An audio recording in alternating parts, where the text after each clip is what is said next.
Well, good morning again and welcome to another Bible reflection, this time on Psalm 35. In some ways it's a very difficult psalm and it's certainly very different to the one we read yesterday. So without further ado, let me read Psalm 35 to you. It's quite a long one. Contend, O Lord, with those who contend with me. Fight against those who fight against me. Take up shield and buckler. Arise and come to my aid. Brandish spear and javelin against those who pursue me. Say to my soul, I am your salvation.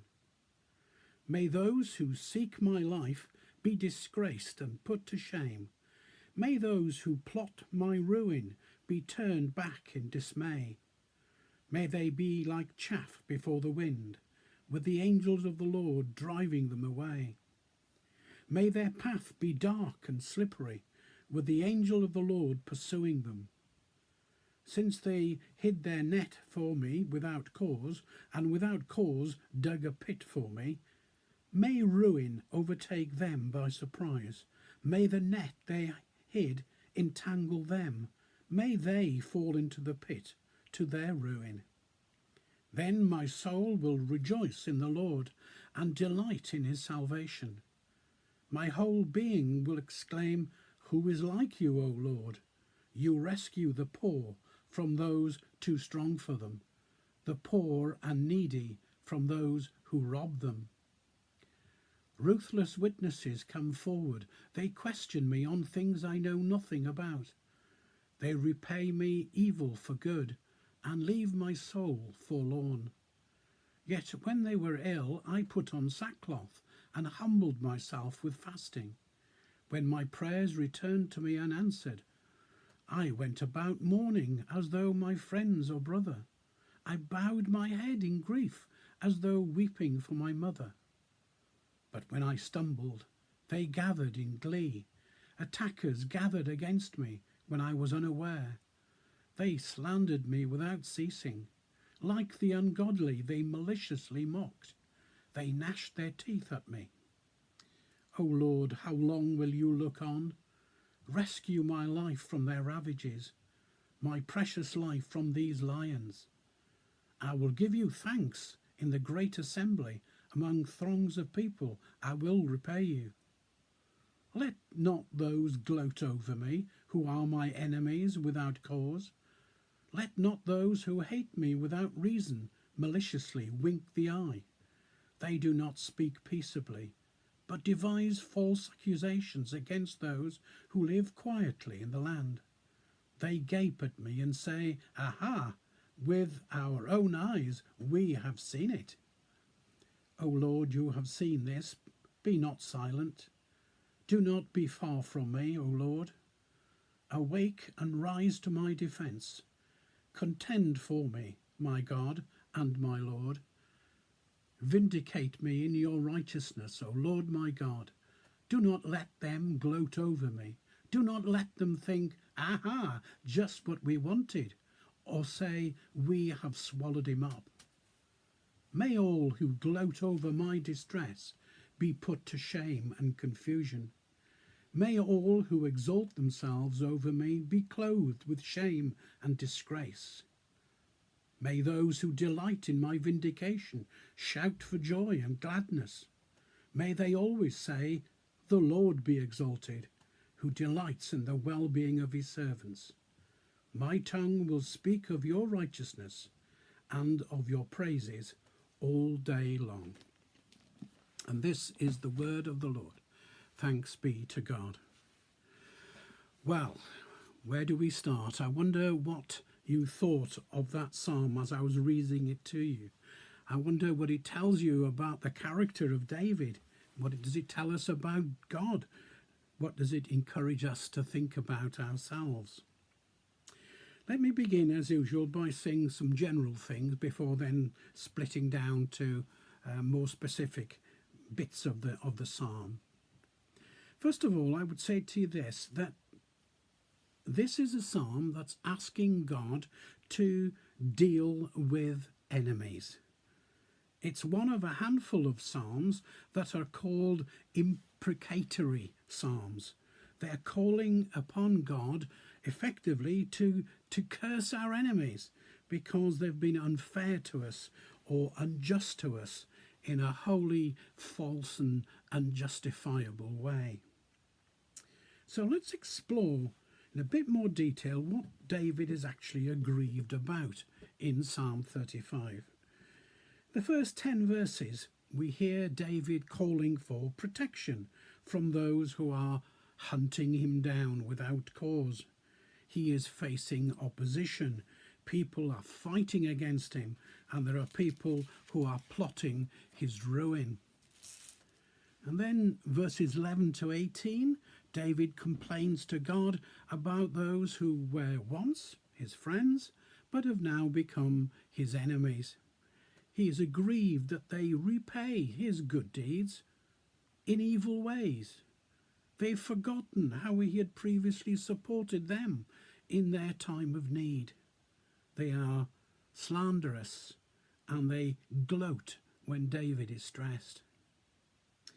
And then verses 19 to 28, David appeals to God to vindicate him from all the false accusations of his opponents. Such accusations are unjustified. Their hatred is without reason and is wholly malicious. Well, David is rightfully aggrieved. He sees himself very much as a wronged victim. He's being heckled, he's being bullied. There are people out to get him. There are people stabbing him in the back and plotting his downfall. Hostile accusers are appearing out of nowhere, it seems. They're trying to destroy his reputation. So how does David respond? Well, he's quite assertive. He's quite aggressive. He's quite vengeful. He's not going to take all of this lying down. He wants these enemies dealt with, and dealt with for good. He wants them sorted. He wants to take the fight right back at them. And I wonder how we relate to David's predicament. I sincerely hope that we're not experiencing frustration or opposition on the scale that David faced them. But let's not be blind to the reality that that kind of intimidation, that kind of opposition does still exist in our world today, certainly within our workplaces, certainly within our neighbourhoods, even sometimes within our own families. Many modern day workplaces can be very, very hostile and very cruel. And like David, we have to see those problems. We have to acknowledge them. And like David, we need to tackle them head on. But how do we do that? Must we tackle them alone?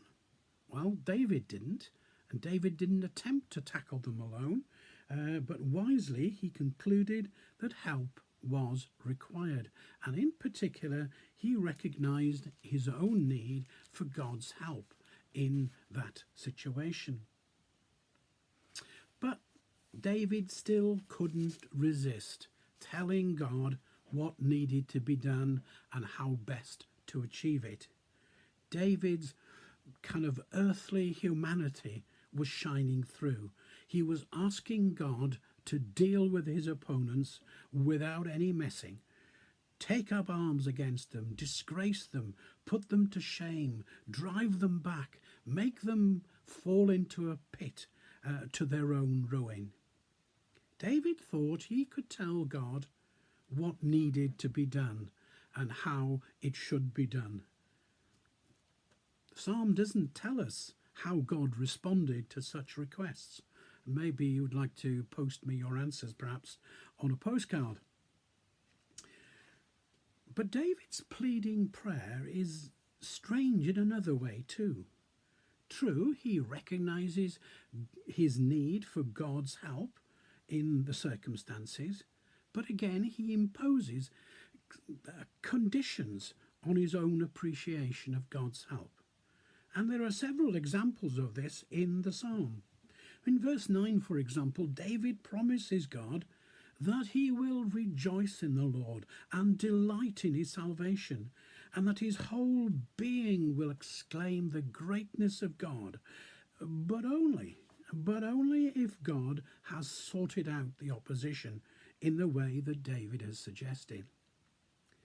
And again in verse 18, David promises to thank and praise God publicly in the assembly. When? Well, only after God has dealt with his erstwhile friends and their wrongdoing. I wonder if David's pleading with God encourages us to think about our own relationship with God. Are we as confident as David that God sees our struggles, hears our prayers? Are we sometimes guilty of telling God what needs to be done, asking God to fit our agenda? Do we ask God merely to rubber stamp those actions that we've taken ourselves to get back at those who oppose us? I wonder if we doubt God when an immediate response isn't forthcoming, or have we accepted that God responds according to his own wisdom and according to his own timetable? Once more, this has been a psalm where there's been a great deal to think about. And the good news is we've got another one tomorrow, Psalm 36 tomorrow, same time, same place. So in the meantime, have another happy day and